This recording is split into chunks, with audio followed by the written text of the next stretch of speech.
Kimberly Snyder, this has been such a long time coming. Like, welcome to the podcast. Thank you for being here. Congratulations on your new book, The Power of the Five Hearts. Thank you so much, Kelly. I'm so excited to have this time to chat with you. It has been a long time coming. I've always looked at your career as a woman, as an author, as a nutritionist, as a mom, and I've been inspired by it. Like, truly, there were very few women in the space that I saw getting after it, going out there and like creating something out of nothing. And you did that in such a beautiful way. And you have really meandered along your path and followed your heart, pun intended, to what was next for you. And so I'd love to know from you. Well, first, I just want to acknowledge that. Like, thank you for trudging out there and like setting your own course and truly showing so many other women that being an entrepreneur and following your heart and change was all possible. It's only when we see other women doing it that we know that there's a space in the world for us. And that's true. That was it was beautiful for me to watch you do that. And I probably have never told you that, but really, really, truly allowed for me when I broke out on my own and out of cancer and decided to do this, that someone else was doing it and doing it gracefully and beautifully and supporting so many amazing people. So thank you for being that sort of North Star, that example for me. It was really, it was really cool. So I want to acknowledge that. And then I want to like kind of get to know like how you trusted yourself and how did this all start for you? I mean, you started as an author in health and nutrition and you really have, like I said, followed a meandering path and changed when you felt that gut ping to change. Like, how do you trust your gut and intuition? Well, there's so much in there, Kelly. First of all, I want to say I'm getting goosebumps. I just love that we have this connection, even if we don't see each other all the time. It's once in a while or at these events. There's just this. Last time I saw you, it was this. I felt this exuberance because we are on this path of growth and expansion, and it's really amazing to find other souls who are on that path too, and to connect. So I really feel that. Beautiful connection. So thank you so much. So I try to, people ask all the time, why are you writing about this or that? Or how did you become an author? And so if I was to start at the very beginning, Kelly, there has been a through line, which takes me through from the beginning to where I am today. And so first of all, I was always, seeking a little bit, like trying to make myself feel better. And so I think that's part of the story. I grew up in a pretty much completely Caucasian place in Connecticut. I'm half Asian, so I always kind of stood out as the other, the exotic one. I had a lot of insecurities and self-doubt growing up, which then parlayed into eating disorders. And then in college, I had a big partying phase. And so I drank a lot and gained weight and had acne. So it was just a lot of restlessness inside of me. And so I was on a path. I thought about one point being a doctor. I had a partial science and math scholarship to college. But then after interning in a hospital, one summer, I just, it wasn't for me. Long story short. So then I didn't know what I was going to do, Kelly, but I worked a little bit, I saved up money, and I ended up traveling. And this was a really formative part of my journey because I was on the road for over 3 years and completely out of the West. So mostly Asia and Africa, but some South America. And this was where and a lot of times in India, I just started to reframe what I thought success was, beauty, wellness, energy. I saw all these women and amazing people that weren't obsessed about, losing weight the way I had been or counting every number of calories. I saw people that felt really free to me. And that's where I started learning about meditation and oneness, like all these ideals in India. So the through line that took me from when I got back, the first thing I did was start a free blog. Then I went back to nutrition school and I started teaching yoga and then privates. The one thing that's taken me through is I'm so excited to share XYZ. Right? So it was this genuine, like, wow, this is amazing. And everybody needs to know about that. So in the beginning, it was the blog and I was sharing about my travels. And my first book I thought was going to be a travel memoir, Kelly. It was also teaching like how I had, gotten past bloating and I was simplifying my diet and doing some food combining. And then I didn't have a plan, but what happened was in New York, I started telling my yoga students about the blog. It spread. And then my first celebrity, found me. I got on a movie set. And to this day, Kelly, the funny part is that I don't watch screens. I'm really drawn to books and, we play a lot of chess, but that wasn't my plan, but I got on and then started working with all these people and then moved to LA because I had clients here. The book deals started coming. And my third book was a turning point, where it went from just the first two were more nutrition into, it was called The Beauty Detox Power. And it was more holistic. And it was about spirituality and how our mind and our emotions are connected to the body. And Deepak Chopra reviewed that book. And then, and there's a story in this book we can talk about later when we get to the hearts. I felt like I was meant to do more with him. We ended up writing a book. So it took me into this direction with Ayurveda, more spirituality. And it's just kept growing. Our brand Solluna has 4 cornerstones: food, body, emotional well-being, and spiritual growth. And I think they're all important, right? I think probiotics, gut health is really important. We have supplements for that. I think emotional well-being, I think meditation is important. But this new book, Kelly, which is called The Hidden Power of the 5 Hearts, and the power of the heart, for me, ties everything together. And I found a piece of research a few years ago when I was writing my last book around the heart and the heart brain. And it made me do a triple take. And then my first thought was, whoa. And then again, Kelly, my second thought was, everybody needs to know about this. So for the past few years, I've been on a deep dive in the research, in the ancient teachings, the Vedic texts about the heart, because there's this intersection. And I can say for myself, where I thought I was with energy, with peace, with health, has skyrocketed because of knowing about this heart work. So that's the kind of expanded and also abbreviated at the same time journey. Well, it's you take your community, your listeners, your readers along with you in your excitement to learn and share. And because of that passion, we're getting to expand in the same way that you are on our own pace. But I think what is interesting is this heart coherence and heart intelligence. A lot of people don't know what it is. They don't know.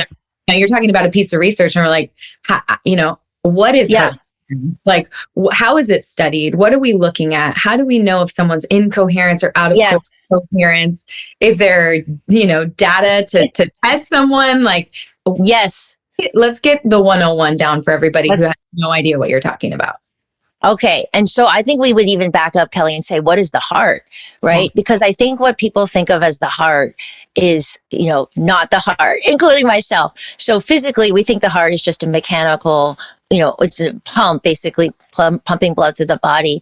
And then when we use the heart in, conversation, especially in Western culture, it's sort of thought of as overly sentimental, irrational.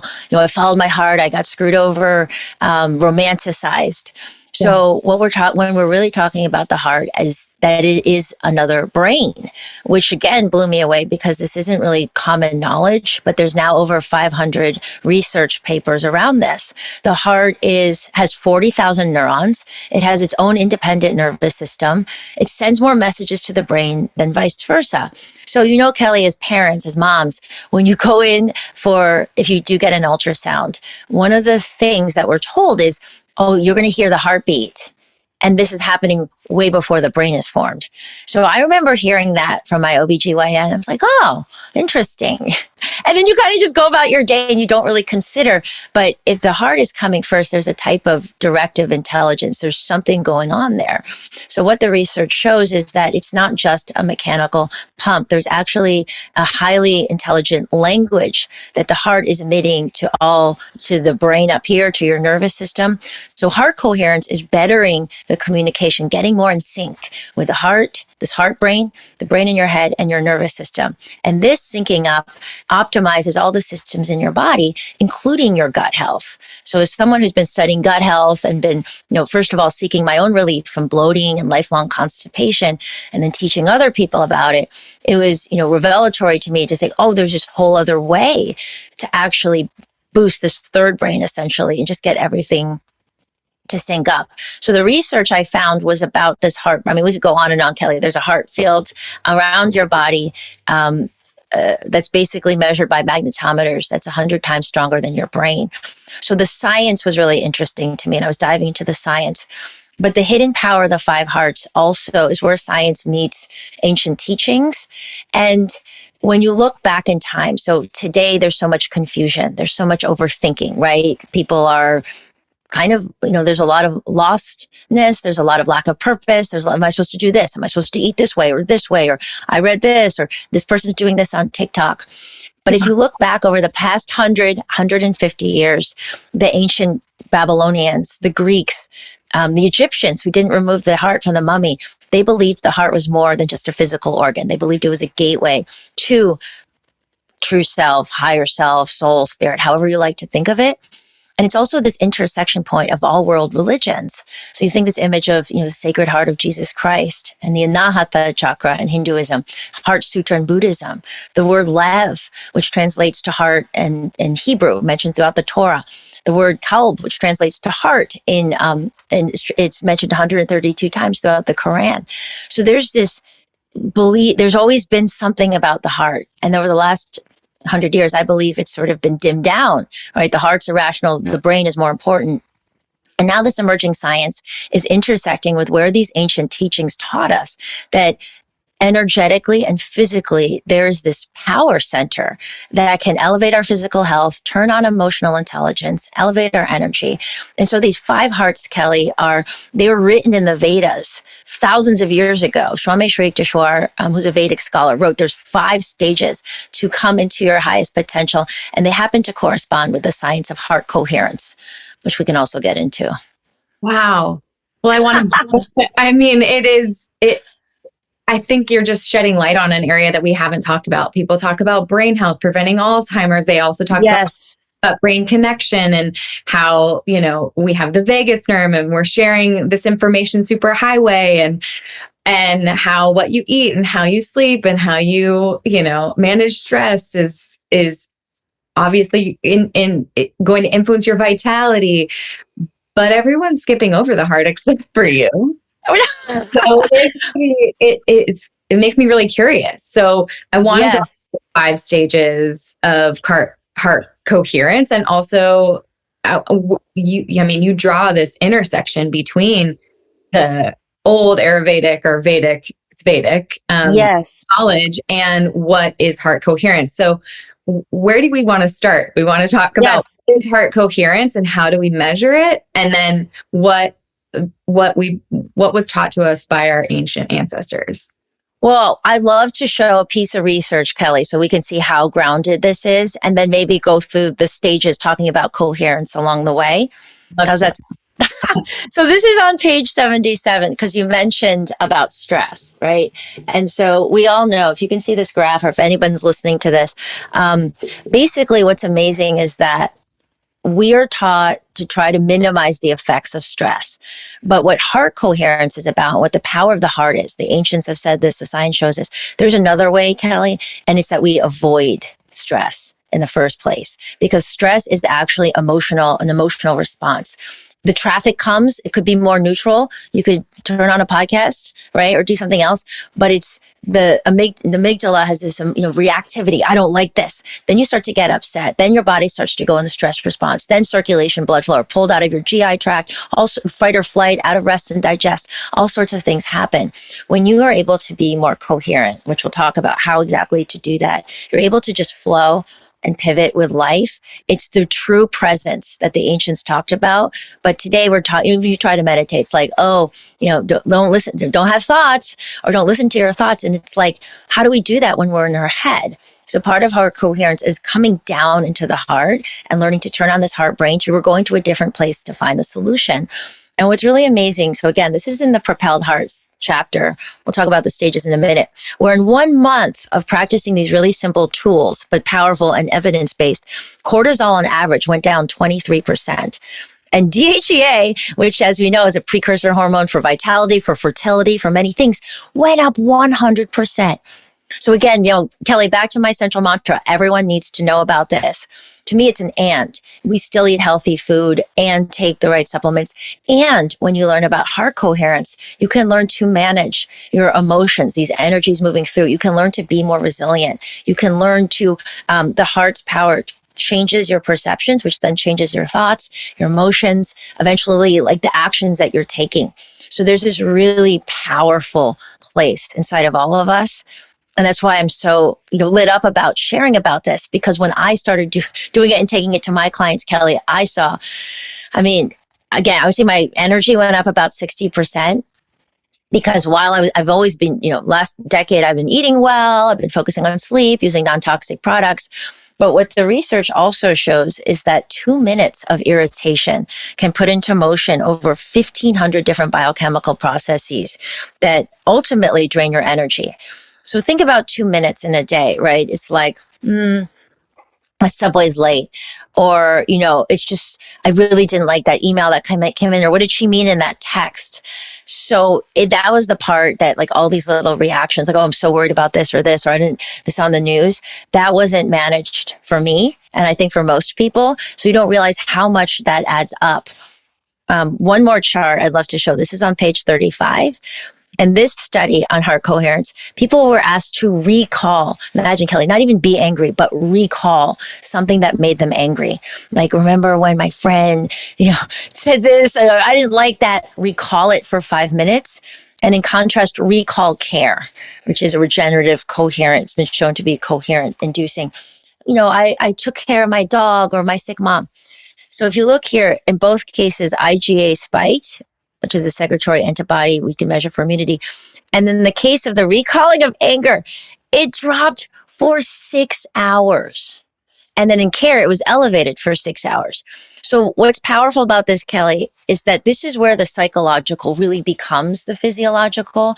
We hear about mental health. We hear a little bit about emotional health, but these are very, very important parts of our wellness. Very important parts. Even if we're eating a healthy diet and we're exercising, we're doing the weight bearing exercise and all the things, it's really important that we have this knowledge. We know about the 5 heart stages, and then we have tools. What's so kind of like shocking to me is the impact of just recalling those events, because yes, a lot of us, there are times when you make mistakes, or you don't act the way you want to act, or you're unsure about interaction with someone, and you're replaying that. You're replaying that multiple times in your head, and a lot of us are trying to fix it or redo it or what we do differently, and you're living in that negative space. How do we get people out of that? How do we stop that behavior? I mean, the science right there tells me like that would stop me in my tracks and be like, nope, that already happened. You already experienced that decrease in immunity for 6 hours. We're not going to do it again. But it's human nature. Like, how do we get transparency? Exactly. Easier said than done. We need to have the tools. Like I loved Eckhart Tolle. He's like, go beyond thinking, don't think. But then it's like, well, how do we do that? So this is a perfect point to talk about the heart stage of it. So the first stage, which is what you're describing, where we're constantly ruminating, we're up in our heads.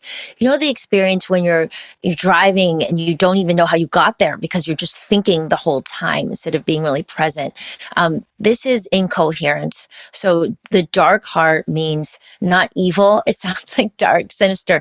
It means that you can't see. So this is where the heart and the brain are not communicating very well. And this is where HRV pattern would be very chaotic and disordered. So what this feels like in your life, and this is how it's described in the Vedas, is a state of lots of fear, overwhelm, lack of purpose, lack of energy. Maybe you can't get off the couch, or you just can't break old patterns, whether they're food cravings or the same relationships you go to. Just a deep sense like you don't know what your purpose is. You just live in a lot of fear and overwhelm. So then let's say for whatever reason, you have a lifestyle change or something happens, a little bit more energy builds. So then a little bit more coherence builds. Communication between heart and brain starts to come online. This is known as the propelled heart. So this is stage 2. But what happens here, Kelly, is that, it's propelled, which means you're seeking validation. You're seeking to feel enough. You're seeking to quell the self-doubt. You're seeking worth. What's the meaning in life? So a lot of it at this stage is externally oriented. This is where most society lives, right? How do I look like on social media? What do people think of me? Rigid plans. I'm supposed to be married and have 2 kids by the time I'm 32. I'm supposed to be making this much money. I'm supposed to be here and there. So this is the stage where we see a lot of burnout, anxiety, anxiousness, overthinking, insomnia, rampant inflammation, gut health issues, right? Because it's like always on the hamster wheel. So even when we check the things off the list, like, oh, I wanted to be at this position, or I wanted to, I'm making this up, get 50,000 followers on TikTok, but now I need to get 200,000, right? It's never enough. So there's no peace. There's no contentment. So it's a stage of restlessness. And this is where the stress really starts to disable the body and our lives. Mm-hmm. So then the third stage is where we start to see a big jump. And this is where coherence really starts to come on. Heart, brain are communicating.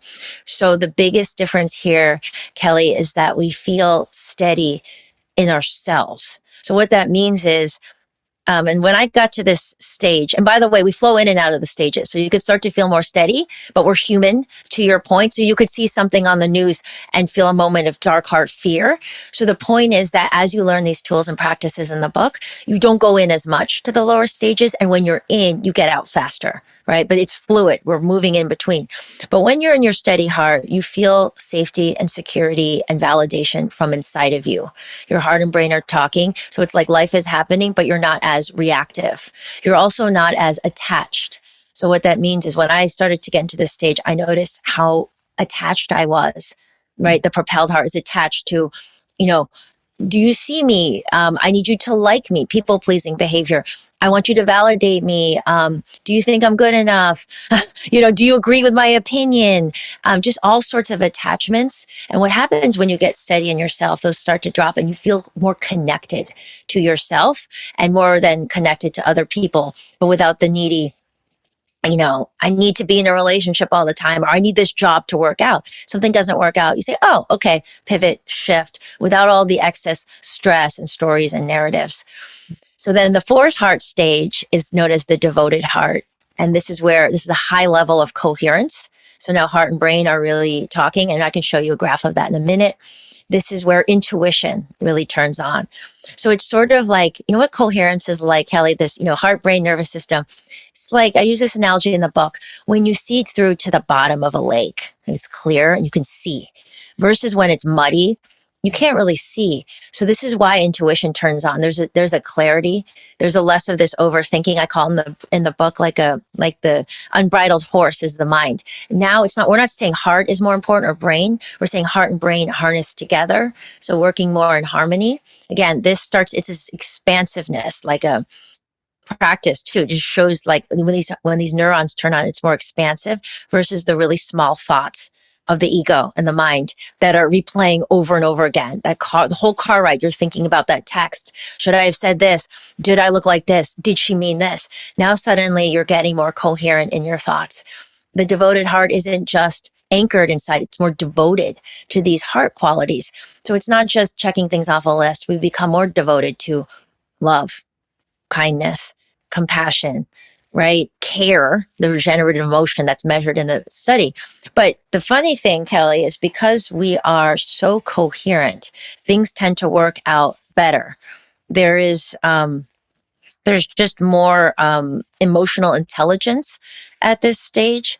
And this graph I mentioned earlier about measuring your heart field with the magnetometers, the more coherent you become, this extends 8 to 10 feet out.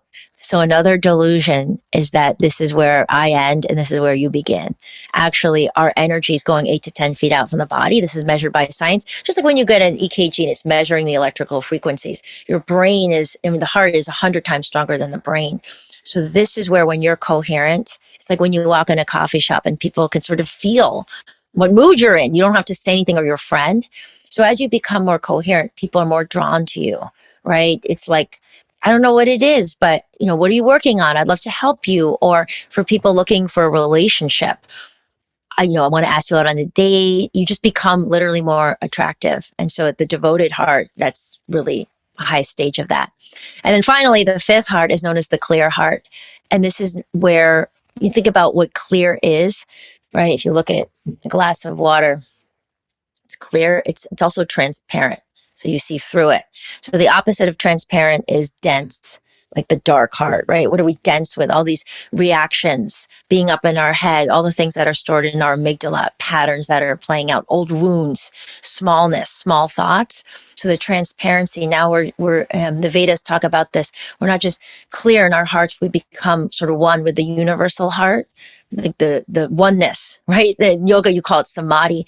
So this is where you transcend any sort of comparison, judgment, unkindness, right? And of course, we dip in and out. We're human, but these are the moments, Kelly, like you're doing the dishes and you're not really thinking. You're kind of like there, or you look into your child's eyes or your puppy's eyes. And this is where, this is the field of amazing synchronicities and so-called miracles. And I'll tell you a story about that later if you want to hear one. Well, it's interesting because I feel like as an entrepreneur, and I don't know if you felt this way before, but and an author and like someone who is really kind of creating their own reality, the best things that have ever happened to me, I can say I was probably in a 3 or a 4. Like I was coming from a place of a propelled heart. Like I was coming from a place of a really steady heart. Like I want to do this for other people. I want to do this to support people. This is like, I'm sharing my love. Like this, it can be easy. It can be like, and it felt like it was like bursting out of me like that. Yes. I want to like say like golden honey light where you're like, I just want to like help people. Like I'm so excited to like do this and be a part of it. So genuine. Like it. And those are always the things. Always the things that have longevity. They're always the things that like make you feel energized when you're done with it. They're always have lasting power and that you're still proud of. And there have definitely been times, you know, and the people listening to this podcast know, like I am the income in my family. I'm the breadwinner in my family. My husband gets to, you know, he stays home with our boys, you know, but there've definitely been places where I've been in a dark heart where I'm like, oh my gosh, I'm scared. Like we bought a house and I'm scared of this mortgage and I'm scared of, oh my gosh, like, and to kind of get through that stressful period and be like, whew, like decisions made in that state. Yes. Never right for you. They're never life-giving. They're always energy depleting. They're always putting you back in that place of fear. And like, I'd rather make no decision. And this is like in the last 12 years of being kind of on my own. I'd rather decide to stop and make no decision than to make a decision from a place of the dark heart or the propelled heart, because you come off as your true self. You come off as fear mongering, or you come off as like not open-minded and not from a place of love and trust. And they never work out. So like, don't do that. Oh. Well, so I'm getting goosebumps, you know, that you're speaking so intuitively about exactly what this is, Kelly. It's when we're in the dark heart and the propelled, and this is what society tells us. This is the messages, you know, no pain, no gain, like keep pushing. There's this very arduous way that we could go about things. And it's just like forcing things to happen. And there's a lot of messages around out there. And there's sort of motivational programs that are like, you know, the faked forced positivity, like you're supposed to have this mindset all the time.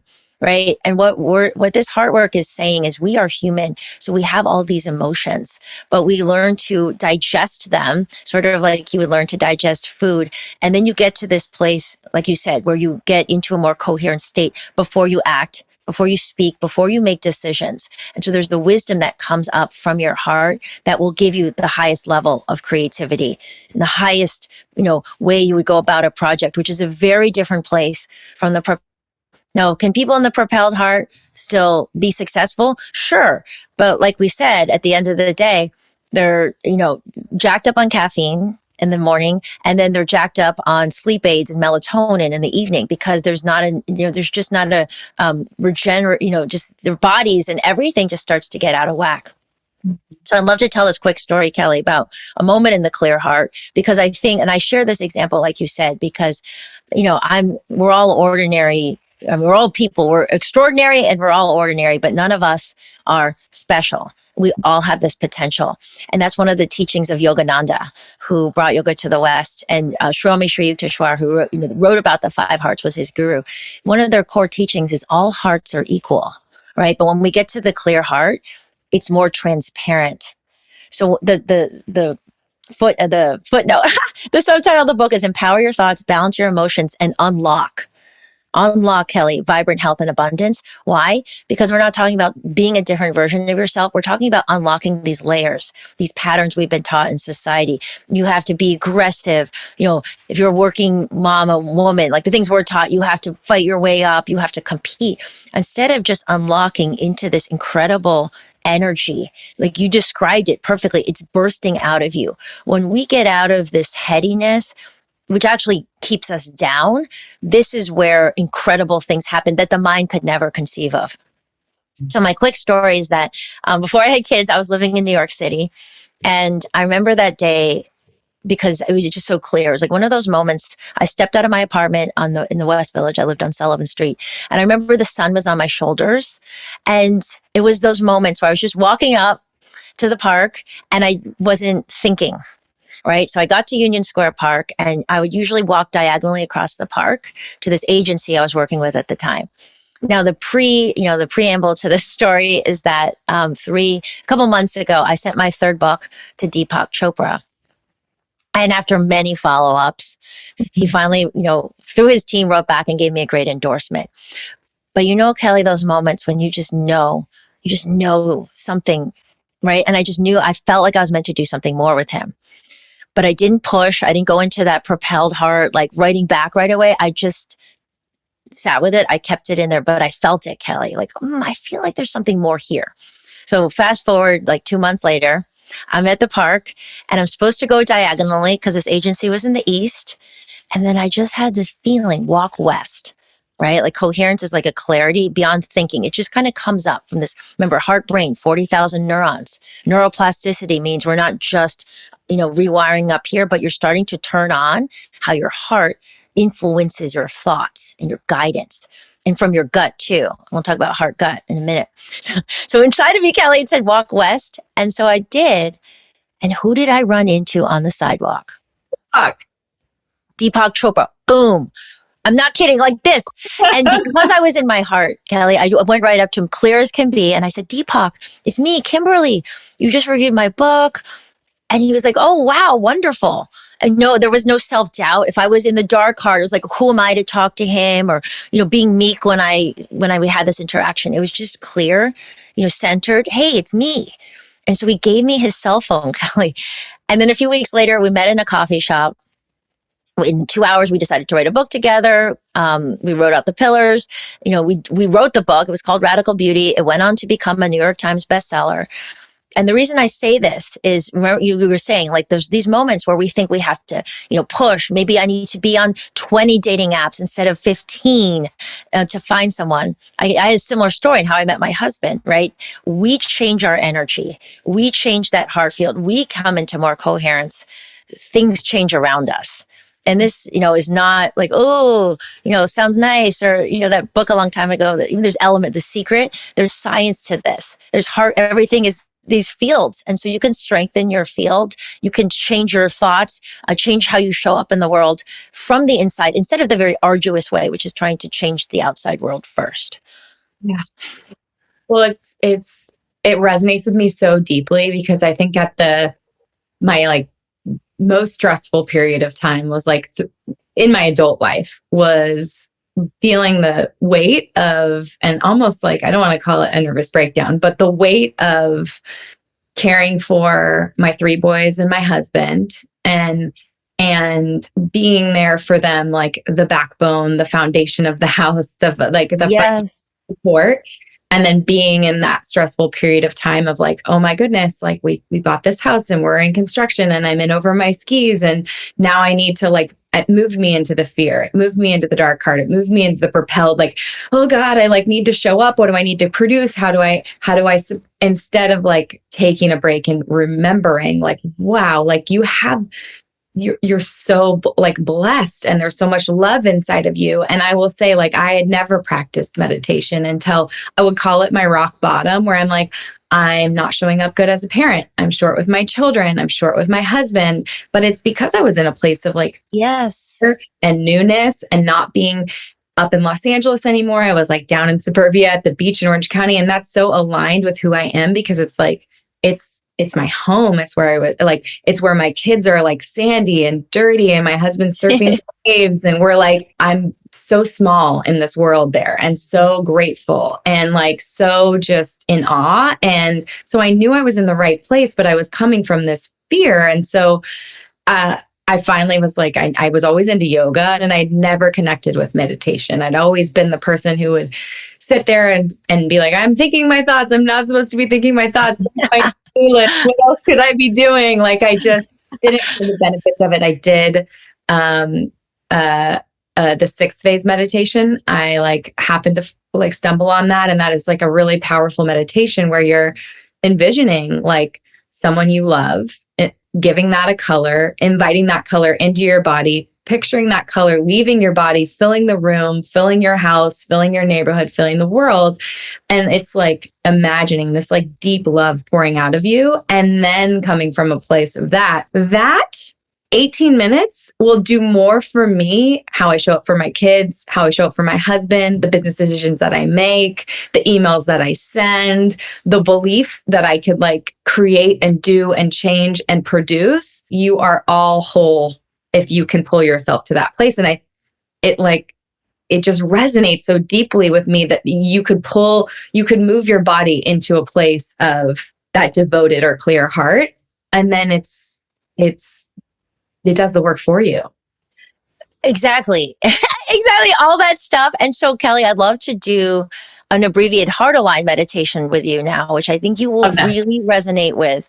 So what happened, and I love all that. It's propelled heart tells you you're not enough. You need more. Do more of the entrepreneur class. I mean, it's endless, right? If we could go online and do all the courses, we would spend like 50 hours a week doing them.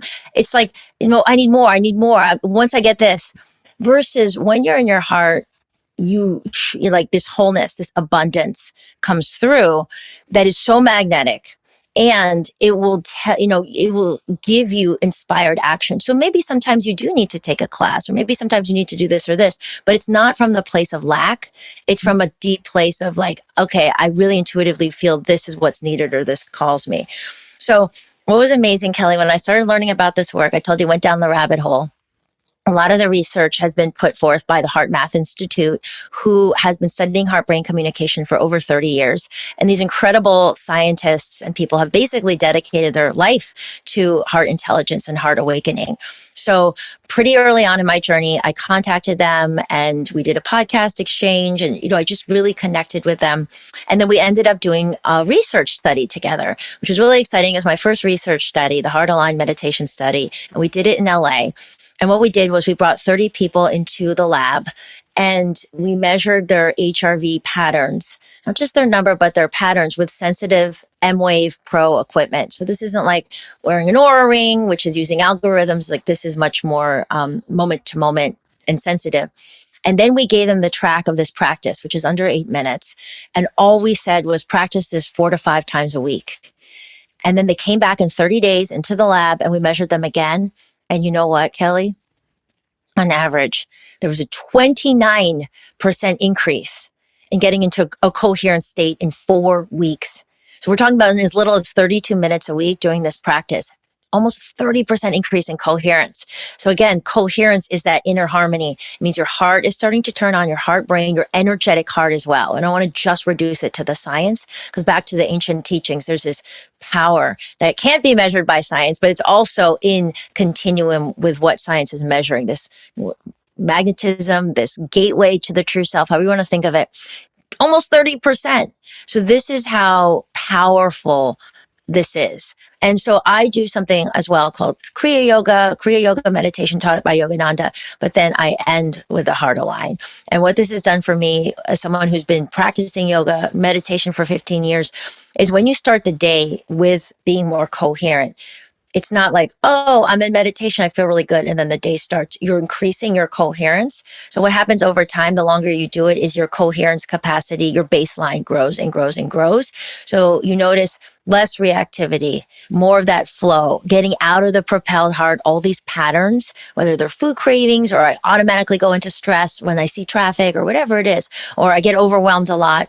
As a mom, I have 2 young boys as well. And I can just say how much more patient and centered I am, right? I'll be doing the dishes and then they'll just be tussling. And I'll do some of the practices in the book, though, are not meditations. They're coherence techniques you do in as little as 3 to 10 seconds, under a minute. And I'll get coherent. And then I'll turn to them and respond from that place, right? And all fields intersect. So as you become more coherent as a parent, your family becomes more coherent.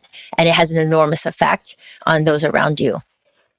So in the practice, Kelly, this is, and if anyone's watching this, or I'll describe it, it's on page 29. This is basically what is happening when your body is in anger. And you can see the irregular, disordered pattern. And this is the emotion we're going to work with in this practice, appreciation. So see these beautiful smooth sine waves?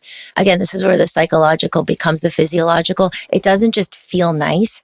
Major changes are happening in your body when you really go into these states. Why? Because the heart is the main biological oscillator. So it's the rhythm setter. So when we come into these states, it's changing your heart rate, your brain, your breath pattern. It's changing the connection again between your gut. It strengthens the vagus nerve connection. Everything gets more efficient. You're not wasting as much energy with bodily processes. So like I said, there's hundreds of research papers that the research is used in these tools. But this is why like cortisol went down. This is why there's other research papers about why this heart coherence slows aging. It increases vitality. I mean, it's very powerful. And now we can experience how simple it can be as well. Are you ready? Ready. Okay. So the first thing we're going to do is we're going to close our eyes and get nice and comfy. And then you're going to place your attention on your heart. And so for some, it feels natural to touch your heart with one or both hands. It's not entirely necessary, but if it helps you connect, go ahead. So as we focus on the energetic and the physical heart right in the center of your chest, what's amazing is that research published in the American Journal of Cardiology shows that this alone starts to rewire your nervous system. This alone starts to change the input from your heart to your brain.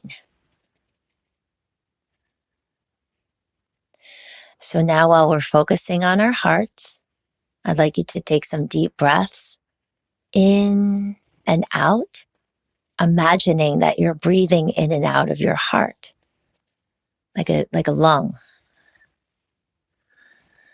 Nice natural pattern.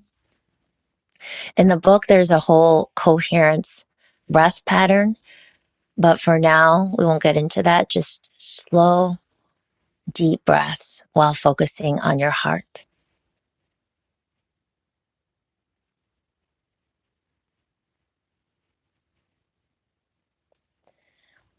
Now, while you're focusing on your heart, please recall someone or something that makes you feel appreciation, which is a mix of thankfulness and gratitude, awe, approval. It could be a loved one. It could be a sunset you saw on a trip or a pet. And it will feel expansive. To me, it feels a little tingly and warm. Once you have that recall, just really focus on the feeling of appreciation in your heart for just a few moments. We're going to sustain this for just a few moments.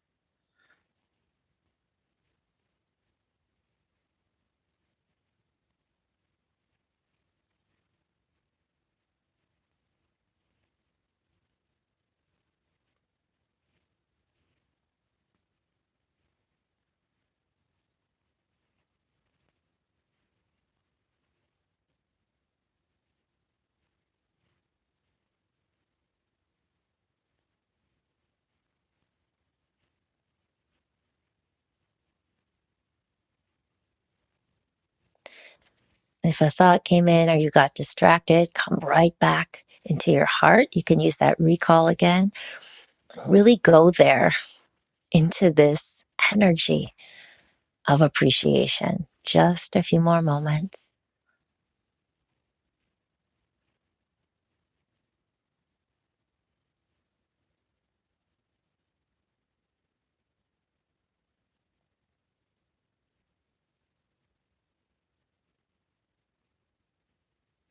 Then you're going to breathe that appreciation into your heart. One more breath. And exhale. And one of the things the science shows as well, and energetically, the heart is also like a broadcast station that broadcasts energy out. So we'll breathe appreciation into our hearts, as well as peace and love.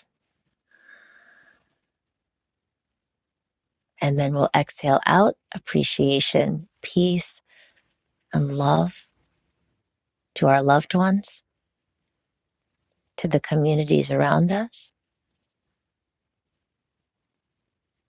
to the greater world community.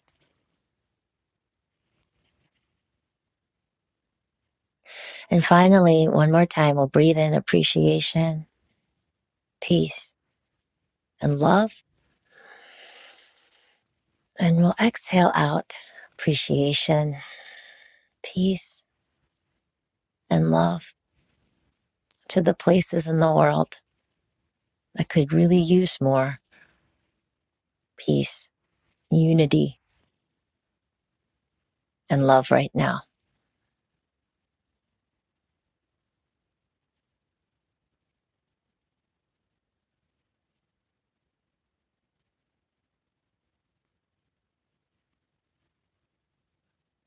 And now please do place your hands on your heart or an Anjali Mudra prayer pose in front of your heart.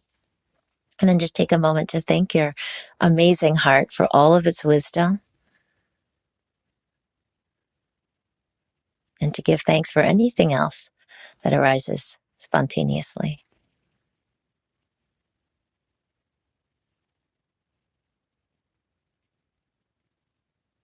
And then when you're ready, you can start to float your eyes open.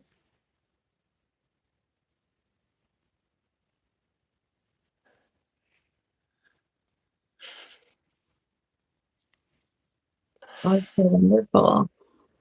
It's not hard, It's like just coming and creating a small amount of space for yourself changes everything. It changes everything. I just, to me, there's this feeling of wider, right? The smallness of that propelled heart, the thoughts like, it has to be this way. It has to work out. I have to make this happen. Like, I don't like this, or she said this. Like, it's just this smallness. And what the heart allows us, remember, the clear heart is like really tapping into this universality where we naturally start to be more service oriented. And we start to have it's like zooming out, right? And there's a forgiveness practice in the devoted heart, the 6-step way to really forgive, including yourself, from the heart versus the headiness, and letting go of really deep seated thorns that could really shift your energy and weigh you down and keep you in certain patterns. There's also this section in the devoted heart called never miss an opportunity to serve, right? Because it's regenerative energy when it's coming through us, like we are benefiting and then it's going out. So what that means is sometimes we think service is, I'm going to make this donation to this place, or a couple times a year, I'll go to the soup kitchen, which is great. But what this means, Kelly, is when we start living more from the heart brain, connected to the brain, right? This is still important, but instead of up here in the ego, your words start to come from here, right? The actions, like we said, inspired action. This is where creativity comes. So instead of rushing through like that propelled heart energy, you have to get to the meeting. So you're not going to let that guy into the intersection or kind of push past people to get in line faster. It's like, oh, I'm so present. The heart's so present. I notice my colleague is really just struggling right now in the Zoom call. What can I say to ease their pain right now, or being really present with the checkout person at Target, like really having a moment instead of being transactional, right? You just start to live in this more like moment to moment way. Right. But then things, like I said, in the bigger picture tend to work out because life is really here. And that's another spiritual concept we hear about, mindfulness and just be present. But from the mind's perspective, we're just in the thoughts all the time and like future based, what happened in the past, that we aren't really present. And so the present moment is also where we're so connected to our bodies. You open up the fridge, and this is where real intuitive eating comes.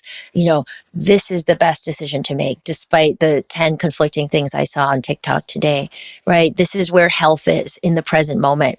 This is where real self-care is. So it's very practical in smaller and larger decisions.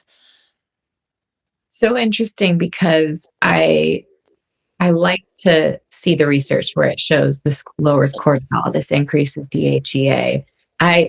I do want to know, like, how are we, like, I have an Aura ring, like how are other people able to track this, and how do those decisions maybe influence, like you mentioned, caffeine and melatonin, like the uppers and the downers, and like, are there things that are taking people that may take them out of heart coherence, that are choices that they're making every day that maybe they're in the habit of doing? They can't get clear because they are propelling themselves, but also making choices that propel them.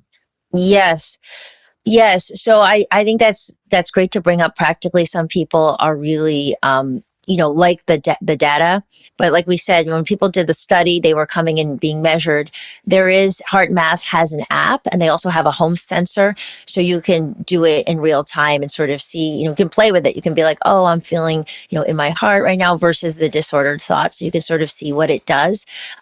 It's showing you the HRV patterns versus the Aura ring would sort of be an algorithm and give you like more just straight numbers, right? So if you're interested in more of like what I'm talking about, the heart math has some great,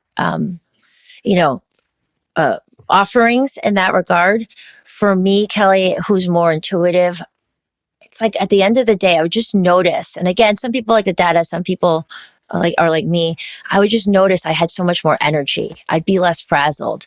I noticed that, there's just more harmony in my life, right? So there's things that can be measured. But I think too, the more we go into this heart coherence, you just start to feel lighter and lighter. Because remember, like the higher stages, like you go towards clear versus dense and dark.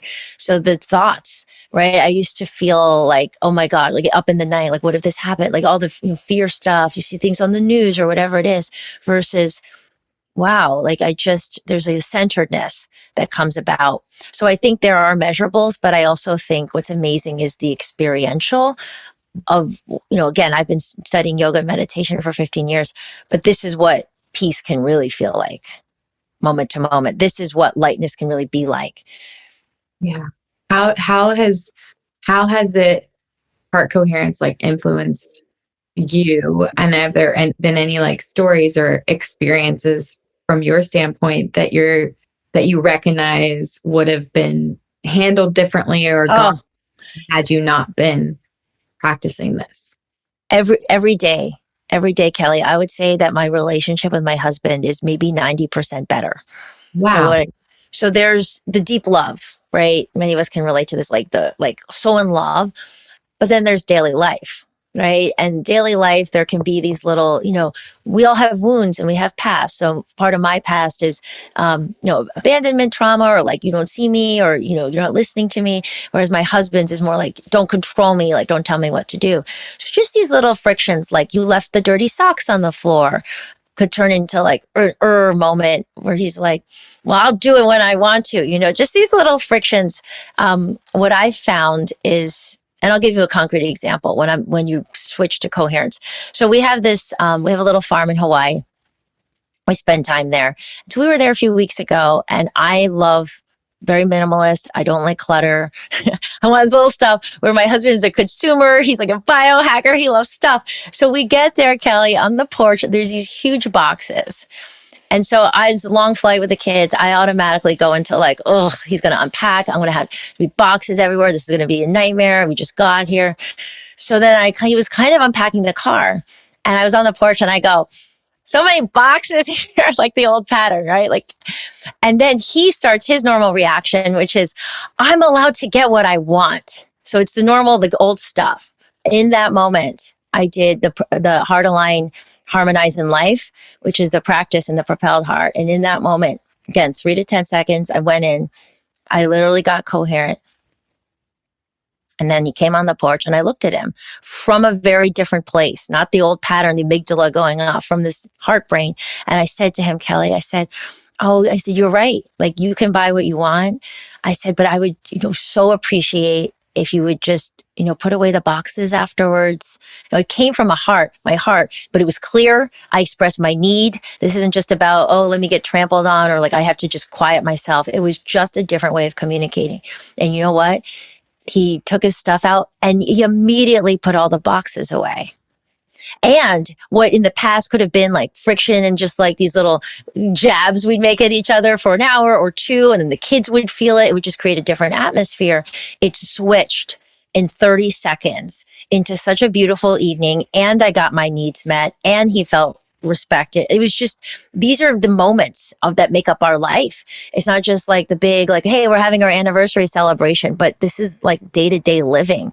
And I can say examples like that all the time, Kelly. Wow. I mean, it's true because that's it's all the little moments in between. It Yes. is the exchange in the home that you live in together. It's the energy exchange for carpool, for who's driving who where, for who you work with. it's all of that. It's all of that. And it influences. I mean, I feel when energies aren't aligned, like I feel so depleted. You can't be a creator. You can't be a giver. You can't show up for yourself or others when that energy feels like when it feels agitated, or when you feel like there's conflict, or old patterns. Well, back to then you're in the dark heart moment of incoherence, which brings in more small thoughts, dark thoughts, because remember, it means you don't see. So when you don't see properly, I use this analogy in the book, it's like you're trying to walk across the room, maybe you jam your elbow or you fall, you hurt yourself or you hurt other people. That's what old patterns are. So spiritually, they say as you awaken your heart, you awaken your third eye. Meaning you could see more, you could start to see where the part you could play in a situation, how you may come across harsh or, I was like, whoa, I could see now why he reacts this way versus you're the one who's with the clutter. You're the one that leaves stuff out, So it's just so powerful. It gives you a completely different framework. So I could go on and on. I just have more energy. I feel like everything, my skin is better. There's just less of, again, the cortisol example. There's so much wear and tear on our bodies when we're incoherent. We spend so much time in that, even micro levels of fight or flight versus rest and digest. My digestion has strengthened. I'm always someone who's struggled a little bit. And we have amazing products at Solluna built around my personal need that I saw in others, like Detoxy, which is, oxygen and magnesium. But now it's just like, I just have a different experience in my day-to-day life, Kelly. And that's really my intention in writing The Hidden Power of the Five Hearts, which ties everything together.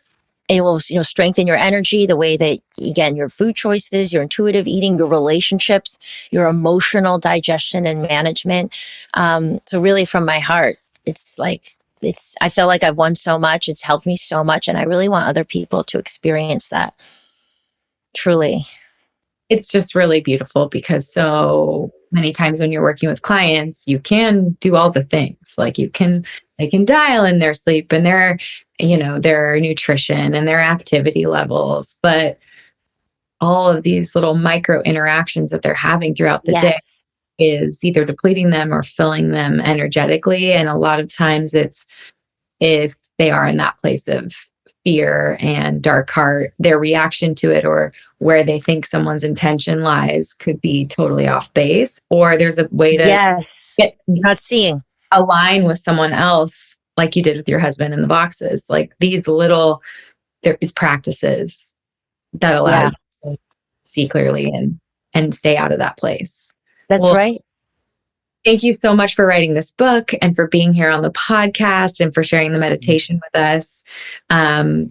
It's beautiful. And I'm excited just to just to have a way to look at the decision making from a place of heart, bringing my heart into center and to be coherent with my heart, because it hasn't been something that's been, I mean, I've heard of heart math and biohacking conferences, they're there, but the understanding of like, what is it was never really Yes. explained. Thank you so much, love. And I would encourage, everyone to read all the heart stages because we flow in and out and there's tools, like I said, to get out of the lower stages faster and not be in them as much. And then also to maintain and keep strengthening yourself in the higher heart stages, which is priceless. 100%. Where can people find the book? Where can they listen to your podcast? Where can they follow you online and be in your heart coherence? So The Hidden Power of the Five Hearts is available wherever books are sold, online, your favorite retailers like Barnes and Noble.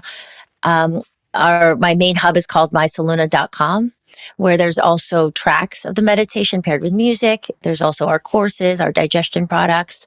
And also we have the Feel Good podcast, which covers all aspects of holistic wellness. And then social @ Kimberly Snyder. Oh, wonderful. Thank you so much for spending the morning with me, Kimberly. Thank you so much, Kelly. Thank you for bringing your big heart and your beautiful energy. I appreciate you so much.